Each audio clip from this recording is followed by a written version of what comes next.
So is this the beginning of our journey here? Well, yes it is. This is the beginning of the area we call Head of Falls. And it's called Head of Falls because the Kennebec River drops 18 feet at this point between Waterville and Winslow.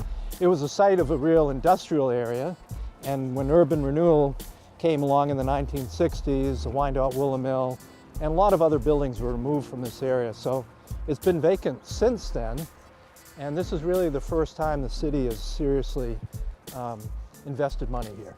So this is the grand plan. This is a grand October plan. 6th, but we'll be able to see. Right. Exactly what it will look like. So how long has this been in the works? Well, this idea was really first identified in a comprehensive planning process the city went through in 2001, but it sat on the shelf for a very, very long time.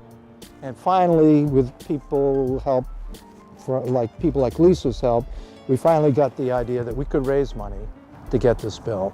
We started to gather the momentum to envision this park to be what we really wanted it to be, which is aspirational. We want to show people how beautiful our river is now, and we want to showcase downtown. George Mitchell was born here at Head of Falls. This was his family's, that's where his parents moved to as immigrants. They worked in the mill that was here, the Wyandotte Mill. And so when you read his biography, The Negotiator, you hear the stories. First chapter is Head of Falls, the second chapter is 2 Cent Bridge. It's all about here. And so you walked this or ran this bridge as a little girl? Yeah, as a little girl, this was kind of a no man's land. The river was pretty polluted, and this bridge had fallen into disrepair, so there were missing pieces.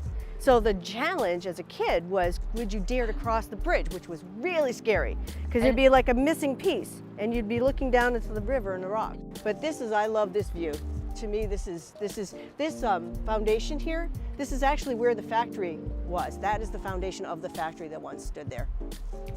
So we're going to try to, retain as much of that as we can. And then it also, importantly, links into the Kennebec-Messalonskee trail system. This is actually a hub. This bridge is part of a trail. It continues in the Winslow side, so you can actually start there and hike miles through the area. When we close our eyes and think of October 6th, what are we going to see down here this fall? A lot of people. Well, we're going to see something that looks very similar to this, right? That's awesome. Yep. Right. We're going to see a lot of people. I think you're right. And this is about, it's about Waterville's return to the river. So I want to see a lot of families. Right.